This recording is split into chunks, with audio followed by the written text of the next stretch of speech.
Bien. Ouais. Eh bien, nous voilà rendus à 19 heures, comme je vous l'avais promis. Je suis avec mon invité surprise. Je vais attendre quelques secondes le temps que vous arriviez tous, comme d'habitude. Hein. Ça met un certain temps à ce que les premiers arrivent.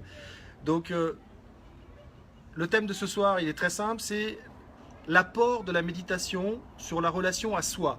Donc je sais que parmi vous, dans tous les commentaires que vous m'écrivez depuis plus de 20 jours, il y a beaucoup de commentaires sur la relation à soi, que vous n'avez pas confiance en vous, vous manquez d'estime, vous avez des peurs à midi, hein, je sais qu'il y en a qui sont là, qui étaient là à midi, vous avez des peurs qui vous habitent et qui vous empêchent de vivre la vie que vous voudriez vivre. Donc moi je suis vraiment heureux d'accueillir Arnaud ce soir. Bonsoir à tous. Arnaud, donc, c'est quelqu'un qui travaille la méditation, la pleine conscience, qui travaille aussi la découverte de ses propres pleins potentiels. J'ai dit plein potentiel parce que c'est vraiment une multitude de potentiels. Il a suivi la voie himalayenne, si vous préférez, c'est l'enseignement bouddhiste, hein, donc tibétain. Et puis donc, il revient d'Inde il y a 15 jours, 2 semaines, 15 jours, où il est allé, j'ai envie de dire travailler, mais j'ai donné de son temps, de son énergie, de sa gentillesse, dans des écoles indiennes. J'ai créé une petite école maternelle dans le Bihar à Bodh Gaya, donc je suis resté 4 mois là-bas. Et c'était Magique. magique. Ouais. Ouais. J'ai vu que tu avais mis des beaux sourires d'enfants sur ta page quand tu es revenu. D'ailleurs, j'avais mis le mien, mais ça n'a pas aussi bien marché que ceux des enfants. Et donc, ce soir, voilà, signalez-vous. Donc, je vois que vous êtes nombreux à arriver. Bonjour, il y a des gens que j'ai jamais vus. Marie-Claude, bonjour. Véronique, Amir, Marivonne, donc Gwenola, une fidèle. Donc, bonjour à tous, bienvenue. Donc, d'ici quelques instants, on va commencer donc cet échange sur la méditation. Arnaud va répondre à quelques-unes de mes questions afin de vous éclairer sur les bienfaits de la méditation, l'apport que ça va avoir sur votre relation à vous-même, l'apport que ça va avoir tout court dans votre vie intérieure. J'ai envie de dire, attention, ce soir, on va parler vraiment de notre vie intérieure. C'est là-dedans que ça se passe et c'est là-dedans que la puissance, elle se trouve. Ça, je vous le répète depuis déjà quelques semaines. La puissance, le seul contrôle que vous avez, c'est sur vous. Tout le reste, vous ne le contrôlez pas. Il n'y a rien à faire. N'essayez pas, vous perdez votre temps. Donc voilà, c'est sur ça qu'on va travailler. Donc je vous rappelle que je suis Jean-Pierre Bonnet, pour ceux qui ne me connaissent pas, JP. Je suis coach professionnel certifié. J'ai fondé le programme Rends ta vie sublime et Sublimer vos relations. Et ce soir, je suis donc avec Arnaud, qui, rappelle-nous un petit peu, dis-nous un peu qui tu es Arnaud, avant qu'on commence à rentrer dans le vif du sujet.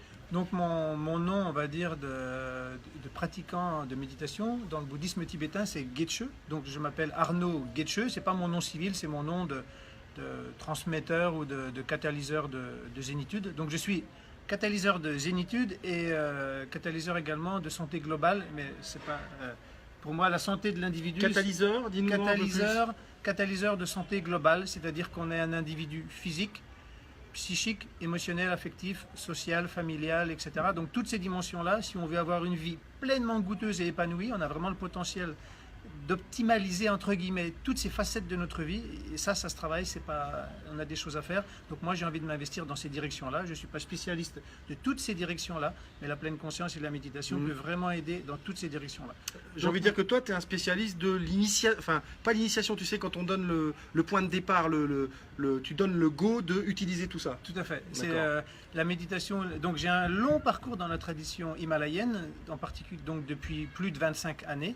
Et en particulier, j'ai fait 5 années de stricte retraite dans 2 écoles tibétaines, donc coupé du monde pendant 1 an et 4 ans. Et donc, depuis, je transmets et j'accompagne. C'est comment d'être coupé du monde pendant 1 an et 4 ans? On se retrouve avec soi-même, donc c'est une cocotte minute. J'étais pas seul, on était une petite dizaine, donc c'est une cocotte minute. C'est pas le nirvana, c'est pas le paradis, c'est une cocotte minute où ça pète dans tous les sens, intérieurement, extérieurement, mais c'est un bon karcher et ça fait avancer à vitesse grand V. Ouais. D'accord. Imaginez-vous là, vous tous là qui êtes sur Internet, Facebook, qui regardez des lives, qui regardez des vidéos, si vous n'aviez plus rien de tout ça pendant 1 an, allez, plus rien de tout ça pendant 1 semaine. Mettez-moi ce que ça vous ferait d'avoir plus rien de tout ça pendant 1 semaine en commentaire. On regardera dans 10 minutes un petit peu les commentaires qu'il y a eu. Vous avez plus rien, plus de portable, plus de vidéos, plus rien, plus que vous, plus de télé, avec vous-même et de quoi manger. Bon. Le minimum. Donc, on n'est pas livré à soi-même, il y a tout un programme et un processus traditionnel qui est passé par les grands méditants des siècles passés, donc c'est quand même quelque chose de très structuré. Mais... Est-ce que en quelques mots, tu peux nous dire d'où est venu l'intérêt de travailler cette pratique, pour cette pratique de méditation? En fait, j'ai un ami qui pratiquait la méditation dans ce cadre-là. Et puis, il m'a amené dans un temple himalayen en Bourgogne pour le Nouvel An tibétain. Moi, je suis chrétien, mais je ne suis pas pratiquant. Je n'ai pas été éduqué. J'ai juste été baptisé. Donc, je suis allé avec lui parce que je l'appréciais. J'aimais ses qualités, etc. Donc, je l'ai accompagné. Mais quand j'ai découvert le lieu, j'ai été surpris par l'ambiance. Et j'ai été surtout impacté par la fibre et le charisme et la bonté des maîtres bhoutanais que j'ai rencontrés sur place. Et ça m'a boum. Et donc j'ai découvert que finalement la spiritualité, c'était se reconnecter avec cette fibre-là. Et moi, ça m'a impacté. Et donc j'ai un esprit assez scientifique. Donc j'ai étudié ce qu'ils avaient à nous transmettre.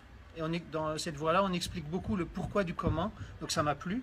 Et donc j'ai suivi quelques stages de quelques week-ends, très simples sur la respiration par exemple, ou la concentration. Et là, les effets ont été... Un effet effet. Les premiers effets qui ont eu lieu dès que tu as commencé à faire ça, c'était quoi? Un effet, je considérais que dans ma vie, j'étais quelqu'un de relativement tranquille. Mais l'un des premiers effets, c'est une paix intérieure, une paix physique, un sentiment de félicité corporelle qui induit un état de tranquillité psychique et du coup qui m'a amené à des sensations de paix, de plénitude, de contentement que j'ignorais. Et ça, quand ça émerge, ça fait émerger plein d'autres qualités de potentiel, on en parlera plus tard, mais ça a été une sensation viscérale, wow, Et regardez l'effet que ça a, parce que Arnaud est effectivement quelqu'un de très calme. Je vous ai posé une question, le midi, là, vous vous déchaînez, vous répondez, vous mettez des commentaires, et là, il n'y a rien, vous êtes tout calme, tout calme. Je me demande même si vous n'êtes pas en méditation déjà derrière votre caméra, là, derrière votre vidéo. Je suis sûr que vous êtes en méditation. Donc si vous n'êtes pas en méditation, dites-nous un petit peu ce que ça vous fait de vous retrouver sans rien. Voilà, ils sont subjugués. Vous vous retrouvez sans rien pendant une semaine. Quel effet ça vous fait? Dans quel état vous êtes? Comment vous le vivez? Est-ce que ça vous fait du bien? Est-ce que ça vous êtes en panique? Et puis surtout, pour ceux qui font de la méditation déjà, dites-nous-le. Et par rapport à ce que dit Arnaud, si il y a des effets autres ou si vous n'y arrivez pas, etc., dites-le. Posez vos questions, dites vos problèmes, dites vos réussites aussi, et puis on répondra d'ici 5 minutes aux questions qui sont posées. Alors, et je vous répondrai, je rebondirai sur vos commentaires, je m'engage à faire ceci dans les jours qui viennent, personnellement. Voilà. Personnellement. Donc il viendra sur mon compte et il likera ma page et tout, et puis il viendra répondre. Donc on était sur les effets que tu as eus. Moi j'ai une question à te poser. Comment ça se fait que méditer, ça permet d'améliorer la relation à soi? Comment ça se fait que c'est Que possible? c'est possible. Comment ça se fait que ça marche? En fait, là-haut, intérieurement, dans notre vie en général, il se passe plein de choses. Positives, négatives, des affects. T'as dit là-haut, c'est... Là-haut, dans l'intellect. Ah, dans l'intellect. Dans l'intellect. Hein. D'accord. Donc, on se fait tout un cinéma. Mais lorsque, au cinéma, on arrête le film, qu'est-ce qui reste? Une toile blanche, vierge et pure, intacte. Eh bien, lorsqu'on calme, lorsqu'on apaise tout le cinéma intérieur, qu'est-ce qui va émerger? Un espace qui est déjà là, mais de plénitude, de qualité et de potentiel, qui est déjà là en nous. Donc, on n'a pas à apprendre à devenir zen, on a à redécouvrir qu'on l'est déjà derrière tout ce chaos, toute cette agitation. Donc, pourquoi c'est possible? Parce que c'est déjà là. Et pourquoi on aspire au bonheur? Parce que c'est déjà là. On ne peut pas aspirer à quelque chose qu'on ne connaît pas. On aspire au bonheur parce que notre inconscient, une partie de notre conscient, le souhaite. Parce que dans le bouddhisme, on dit, c'est notre nature profonde. On le dit partout. Voilà, c'est le ciel bleu, il est derrière les nuages, on l'entend. Donc lorsqu'on arrête le cinéma, il va émerger énormément de qualités et de vertus. Donc j'adore ce que tu dis, parce que moi, ce que je vous dis sans arrêt, c'est que toutes les solutions, elles sont en vous. Moi, je suis pas celui qui vous donne les solutions. Je suis juste celui qui vous titille, qui vous agace, qui des fois est bienveillant, vous fait des reconnaissances, vous donne des outils pour que vous puissiez faire émerger vous-même, encore un moucheron, décidément de me suivre, et vous faire émerger vous-même tout ce qu'il y a en vous que vous n'utilisez pas, ou voire même que vous ne soupçonnez même pas d'exister.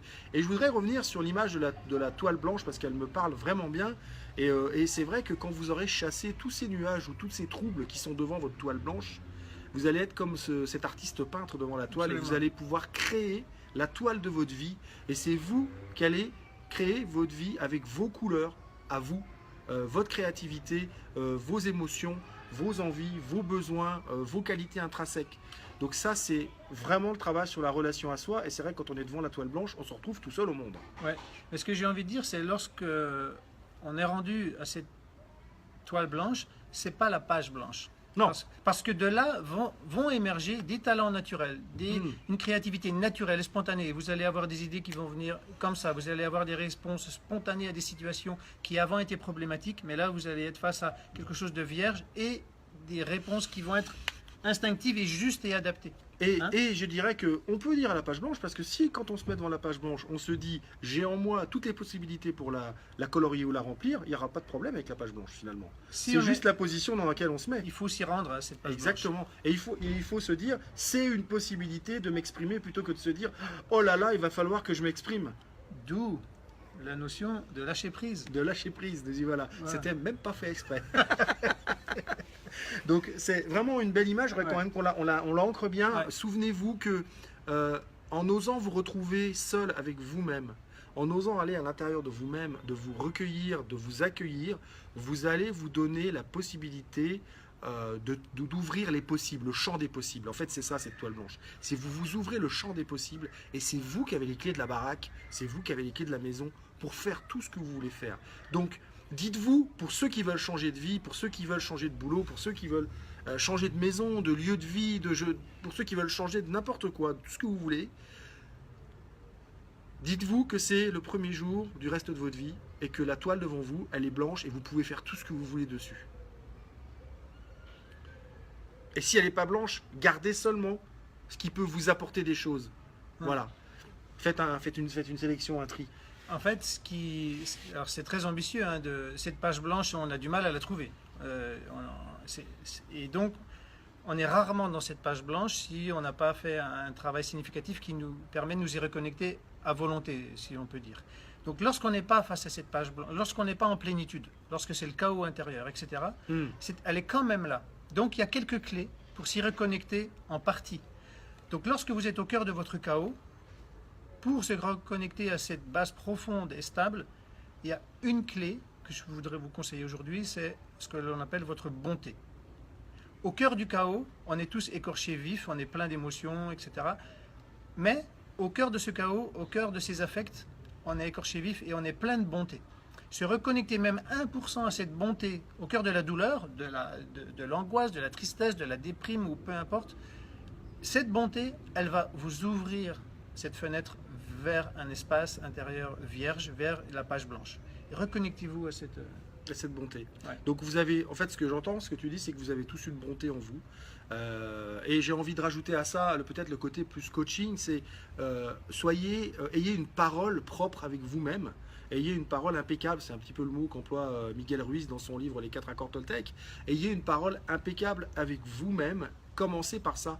J'avais des réflexions ce midi dans mon live par rapport à quelqu'un qui disait qu'il avait du mal à aimer les autres. Et je lui ai demandé, mais est-ce que toi, tu t'aimes déjà?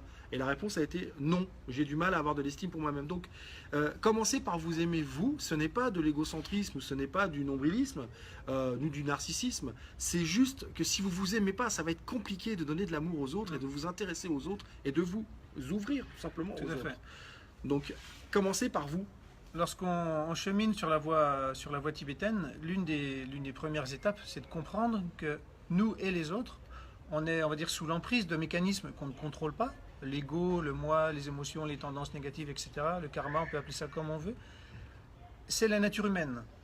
Donc on n'a même pas à culpabiliser de cela. C'est ainsi que l'être humain fonctionne. Donc on peut avoir un peu de tendresse avec soi-même et comprendre qu'on peut avoir certains défauts, mais on va travailler pour les transcender, les dépasser, les apaiser, mais c'est normal. Complètement imparfait. Ouais, il y a une question, comment tu fais pour avoir de la tendresse avec toi-même? Est-ce que tu as un truc concret là, un exercice concret de 30 secondes que tu peux montrer, que tu peux dire? Comment tu fais pour d'avoir de la bonté avec toi-même, comment tu fais ça? Alors, je vais rebondir sur lorsque c'est le chaos, lorsqu'on a des affects négatifs, comment trouver cette bonté avec soi-même? Lorsque je suis rentré en retraite, donc j'ai fait 2 retraites de 1 an et 4 ans. Lorsque je suis rentré en retraite pour 1 année, donc c'était un cloître, donc il y avait des amis, de la famille, des rituels, etc. Plein de monde. Et donc là, je suis rentré dans le cloître et j'ai passé la porte. On a fermé la porte derrière nous. Et là, j'avais rien calculé, j'avais rien prévu. Et là, je me suis dit, waouh, je vais prendre soin de moi pendant 1 an. Donc, Et toi qui? moi, ok. Coucou, nous revoilà. Non, voilà. Ça avait coupé en ligne aussi? Oui, Ok, ça ok. avait coupé, ça avait coupé. Donc, il y a tellement de façons, que c'est presque des réponses individuelles, mais puis j'ai du mal à parler en faisant des retours en arrière sur. Non, mais là, par exemple, si tu avais Ouais. besoin d'avoir quelques instants de tendresse envers toi-même, tu ferais quel exercice? Tu sens que tu n'étais pas très cool avec toi en ce moment, Hein. que tu te ménages pas, etc. Ouais, Qu'est-ce ouais. que tu ferais comme exercice? Un exercice de respiration. Par exemple, la cohérence cardiaque, ou alors 3 expirations, inspiration profonde. Donc là, ben, je vais vous le transmettre, c'est très rapidement. Donc on va faire 3 inspirations profondes. Par exemple, si j'ai une problématique, j'ai pas été tendre avec moi-même ou j'ai des problématiques, je pense à toutes les personnes sur la planète qui ont la même problématique. Je vais inspirer la problématique de ces personnes-là, la fondre dans la mienne. Donc, et ensuite, à l'expiration, je vais expirer du positif en moi-même et vers les êtres. Là, je vous ai résumé un peu la pratique, il manque quelques points clés, mais en gros, la logique, c'est ça. J'inspire la négativité de tous les êtres qui expérimentent la même douleur. Je l'accueille, je la ressens, je ressens la mienne. Ouais. Et à l'expiration, j'envoie du positif et de la tendresse vers tous les êtres qui aspirent au bonheur et qui ont ces mêmes souffrances. Il y a quand même un truc qu'il faut retenir sur la planète, c'est que ce que vous ne pouvez pas éviter, on ne peut pas dire je m'en fiche de ce que pensent les autres, je m'en fiche de ce que disent les autres, je m'en fiche du regard des autres. Non, on s'en fiche pas. C'est pas vrai, jamais, jamais. Il ne faut pas non plus y attacher trop d'importance et calculer sa vie en fonction de ça. Ce qu'il faut se souvenir, c'est qu'on est tous reliés entre nous. Et que faire ce que Arnaud est en train de nous dire, finalement inspirer le même état que les autres, que ceux qui ont le même état que moi, donc inspirer leur état finalement, c'est accepter que ça existe aussi chez les autres et accepter qu'on peut avoir un impact sur les autres. Dans ce cas-là, c'est un impact finalement plutôt positif puisqu'il y aurait comme inspirer et aider les autres à se débarrasser aussi de ce truc-là. Donc pensez que on a un impact sur le monde, quoi qu'on fasse. Là, vous êtes en train de nous regarder tous les deux. Après, il y a ceux qui suivent Arnaud qui vont le regarder, ceux qui me suivent moi qui vont me regarder. On a un impact sur vous. Vous allez dire à quelqu'un, ah tiens, j'ai regardé cette vidéo, c'est génial. Ça va avoir un impact sur cette personne, qui elle va avoir un impact sur une autre. Et quand vous regardez ça, finalement, ce n'est qu'une toile d'araignée qui se tisse et où tout le monde tient un des fils. Même si c'est pas un fil direct avec nous, c'est peut-être un fil qui est relié à un 25e fil au-dessus. Mais on est reliés tous ensemble et finalement cette fréquence dont tu parles, la cohérence cardiaque, c'est comme une fréquence de respiration. Et cette fréquence, quand on commence à accepter de la ressentir, croyez-moi, on capte des trucs. Alors je m'adresse vous vous rappelez les hyper sensibles, avec la parabole comme ça, acceptez que vous avez cette parabole, vous êtes capable de capter tellement de choses. Parabole et cosmique. Ça après, c'est pas mes compétences, ça me dépasse. Mais voilà, donc vous voyez, un premier exercice, commencez à le faire. Donc j'ai vu que les questions étaient revenues, il doit y avoir eu une coupure. Dites-nous un peu si vous avez perdu quelque chose, il y a eu des questions. Donc je vous propose qu'on regarde ces questions 30 secondes, parce qu'il y a eu des questions par rapport au fait. Donc je rapproche la caméra, vous voyez Arnaud, c'est le principal. Donc je m'aime plutôt fier de moi. D'accord, donc Arissa, elle s'aime bien. Martine, il y a un live très bien sur la gestion des émotions qui s'appelle Gérer ses émotions pour vivre sans stress ni conflit par le docteur Christian. Moi, j'ai envie de vous dire, arrêtez d'essayer de gérer vos émotions, vivez-les. Et quand En fait, je veux faire une petite remarque. Quand on suit certains cheminements, on va voir que le résultat va se manifester et on ne gère pas, ça se passe. Ça se passe. Ça se produit. Le fruit, il est là, on le mange, on gère pas la maturation d'une pomme, on la goûte. Tu peux répéter ça, s'il te plaît, Arnaud? Quand on suit un cheminement et qu'on fait les exercices, les pratiques, etc., les fruits vont se manifester. Et à ce moment-là, on va constater, tiens, je suis plus agacé quand je fais tomber mon bol de chocolat. Avant, je cassais toute la maison. Maintenant, c'est comme ça. Donc le fruit se manifeste. On ne gère pas. Voilà. On ne gère rien. Si vous gérez, ça veut dire que vous mettez de côté des émotions, vous essayez de les réprimer et elles vont vous revenir en pleine poire. Donc arrêtez de croire les gens qui vous disent qu'ils vont vous apprendre à gérer vos émotions. Et croyez plutôt ceux qui vous disent que vous allez apprendre à les accepter, à les accueillir dès le début où elles arrivent, pas au bout de 100 fois. dès le début où elles arrivent, mettez-les dans l'espace, ces émotions. Et je pense que la méditation, vu ce que tu dis, apparemment peut aider à apprendre à lâcher prise là-dessus et à laisser venir ce qui vient. Moi, je vais apporter un petit bémol sur ce que j'ai dit. C'est qu'il y a tellement d'approches de méditation différentes qu'il y a quand même différentes approches des émotions. Oui, donc, oui. Oui, mais la gestion, c'est pas possible. La gestion, ça va revenir comme un ressort. On gère pas les émotions comme on gère son compte en banque. Ah, c'est sûr. Voilà, c'est donc. En fait, dans la voie himalayenne, il y a 3 façons d'aborder les émotions. Comme le bûcheron, comme le médecin ou comme le pan. Un bûcheron, lui, qu'est-ce qu'il va vouloir faire? Il va vouloir couper la cause des émotions, il va vouloir les maîtriser, les gérer, etc. Il y a certaines pratiques qui peuvent un peu aider, mais c'est une première approche. Le médecin, lui, qu'est-ce qu'il fait? Il va prendre l'émotion, il va prendre un fruit empoisonné, donc l'émotion, il va prendre un fruit empoisonné, il va en faire un médicament. Donc là, c'est une alchimie des émotions. C'est d'autres pratiques, d'autres approches. Et après, le pan, qu'est-ce qu'il fait, lui? Le pan, il va choisir les baies les plus empoisonnées et les manger, et son plumage va être radiant.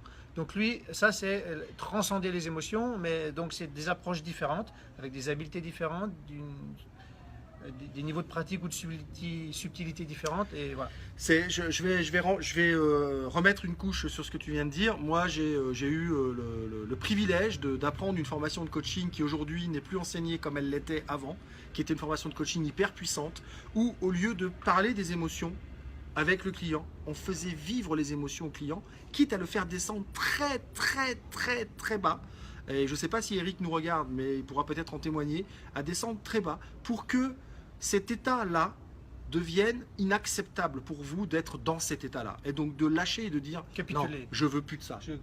Je veux plus de ça, c'est fini, donc dis-moi ce que je peux avoir à la place. Et ce que vous pouvez voir à la place, c'est là où vous avez finalement peut-être la toile blanche qui va s'ouvrir et de vous dire maintenant j'ai une toile blanche et je vais aller créer ma vie sur cette toile blanche. Mais surtout, alors contrôler, maîtriser, gérer, ce sont des mots, comme tu disais, barbares, agressifs, qui vont aller triturer l'émotion, qui vont la prendre, vous allez la transformer, la mettre dans un autre sens, la mettre dans un coin de votre tête. Enfin, on le trouve très souvent, des personnes qui se pensent zen, qui supportent les enfants à la maison ou le mari, puis à un moment donné, ça pète dans tous les sens et ça va à l'hôpital psychiatrique, ça casse la vaisselle et ça divorce.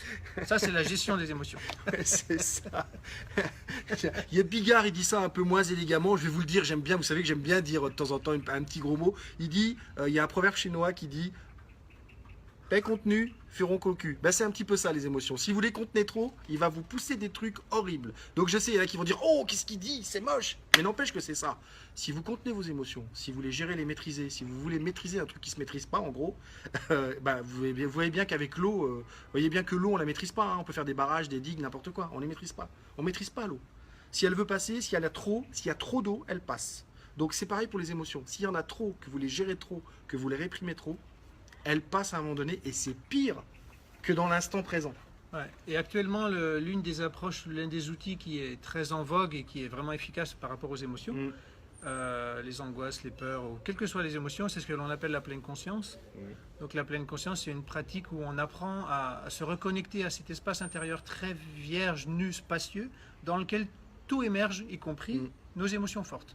Mais donc, il faut se reconnecter à cette dimension qui accueille tout ce qui se manifeste en puissance. Mais le fait de se reconnecter à cet espace au sein duquel tout émerge, c'est déjà une façon de traiter complètement différemment les émotions que par l'intellect, la réflexion, la psychologie, la maîtrise, la gestion et le contrôle. Non mais ça, c'est accueillez-les.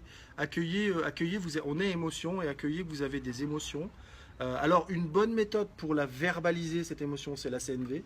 C'est la communication non violente. Donc ça, c'est un bon moyen pour apprendre à exposer son émotion. Dire voilà, quand tu fais ça, ça me crée ça en moi, j'aurais besoin que tu fasses moi. Mais c'est juste un moyen de l'exprimer. C'est pas ce qui va faire que vous vivrez mieux vos émotions. Vous voyez, juste pouvoir les exprimer. C'est un bon début, pouvoir exprimer ses émotions et que l'autre reçoive ça, c'est déjà super. Et ça suffit pas. Donc vraiment, et on va arrêter sur les émotions, mais apprenez à vivre les émotions. Est-ce que la méditation, comme je sais pas, est-ce qu'il y a toujours respiration, faire le vide, cette etc. approche-là, vis-à-vis des émotions, en fait, dans la voie himalayenne en particulier, on a des pratiques des tantras, donc ça peut ressembler à quoi? En fait, nos problématiques, des problématiques spécifiques ou celles qu'on ignore, mais en tout cas, on va les symboliser, on va les personnifier par des petits personnages, des des serpents noirs, des scorpions, des petites bêtes un peu féroces. Enfin, on va les personnifier.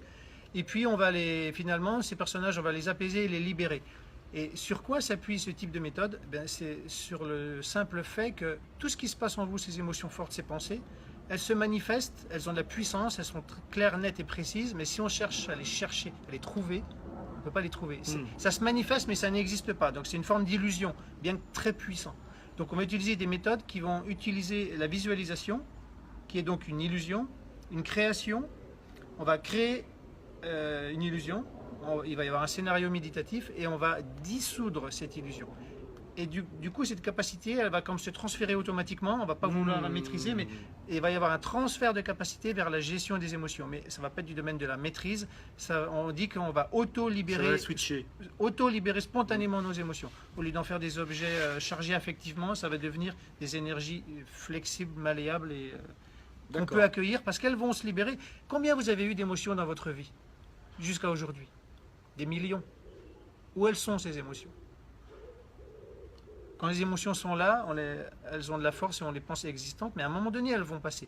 Donc il faut qu'on se reconnecte à cette notion complètement concrète d'impermanence, mais là, c'est des concepts. Mais, combien de fois vous vous êtes dit « Ah, j'ai craqué, mais ça me fait du bien de pleurer hein. ». Combien de fois vous l'êtes dit?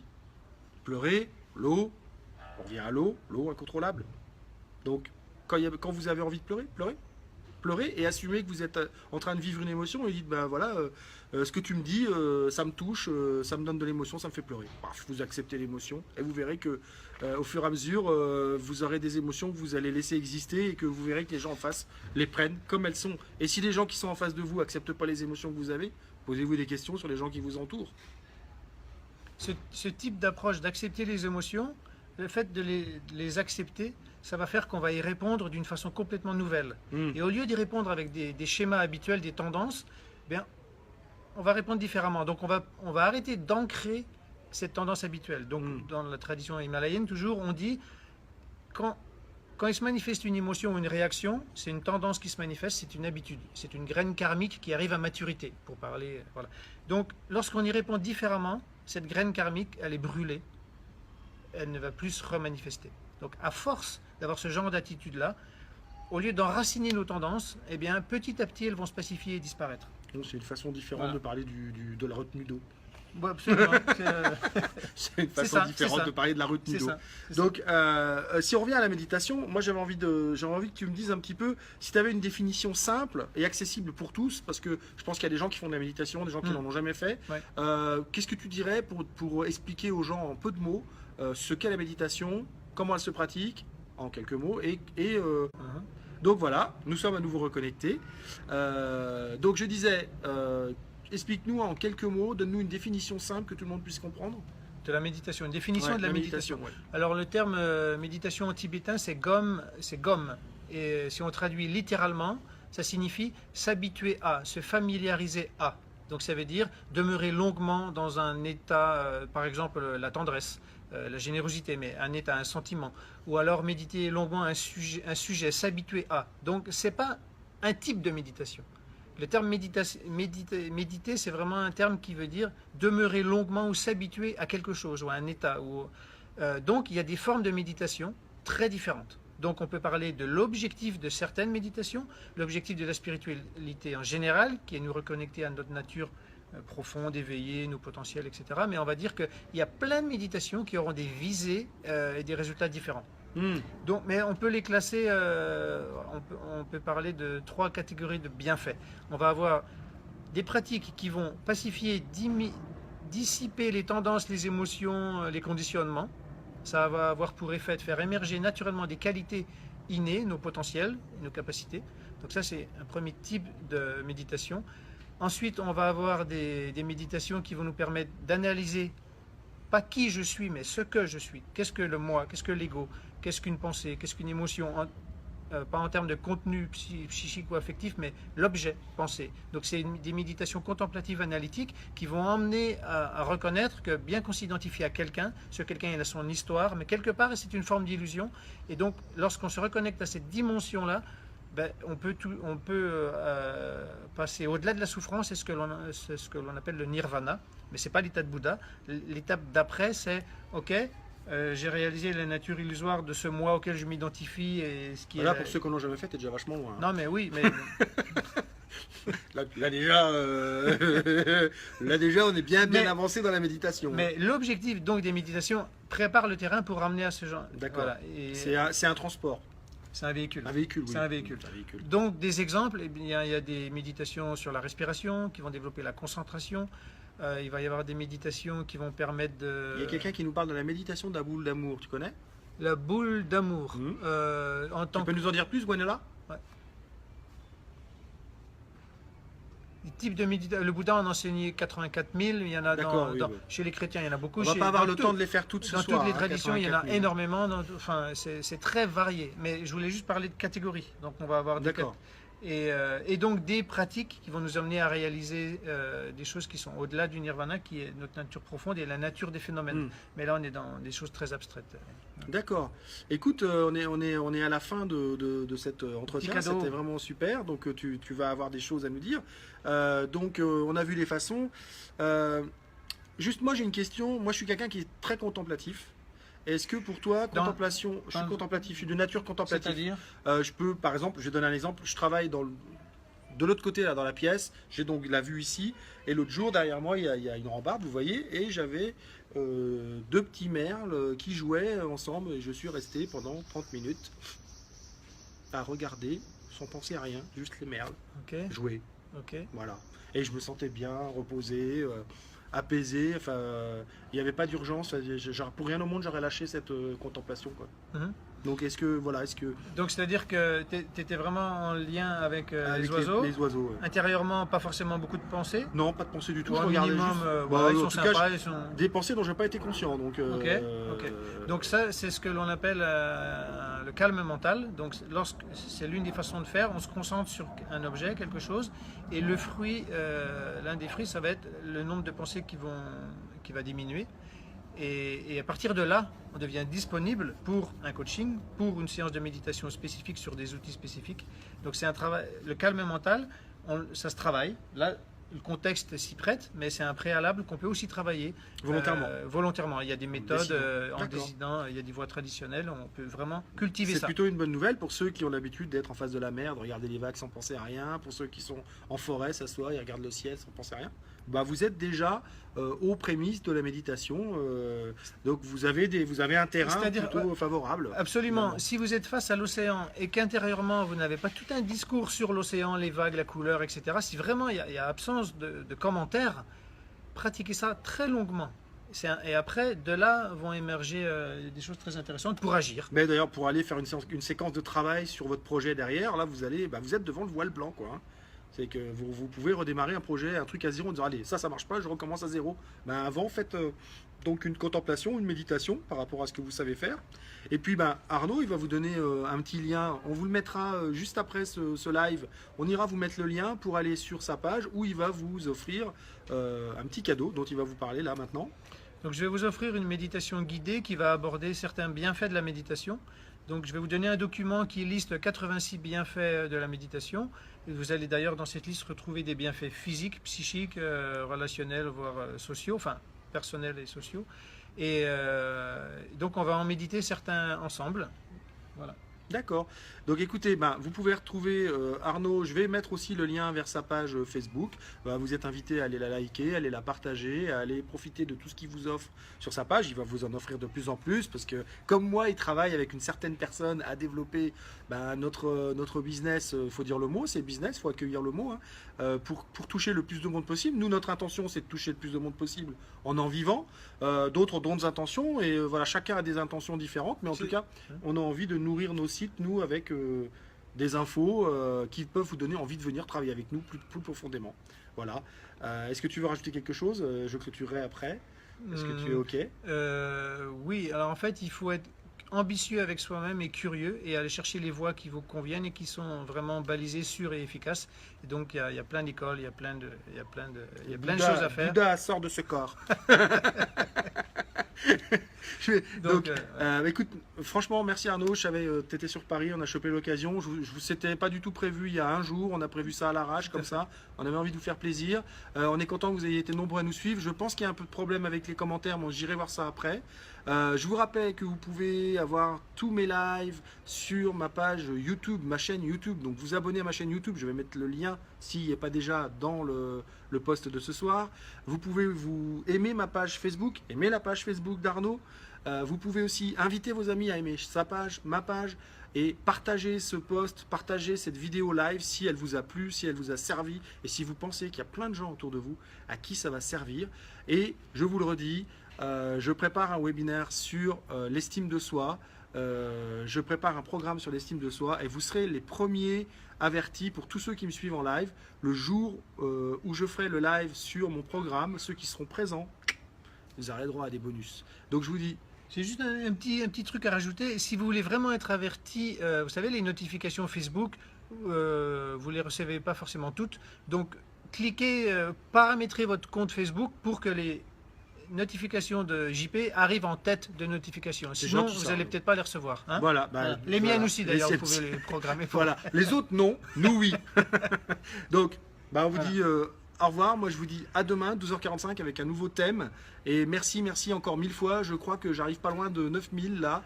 On va voir, je vous ferai une petite vidéo si je dépasse 9000 ce soir. Allez, ciao, bonne soirée. Bye.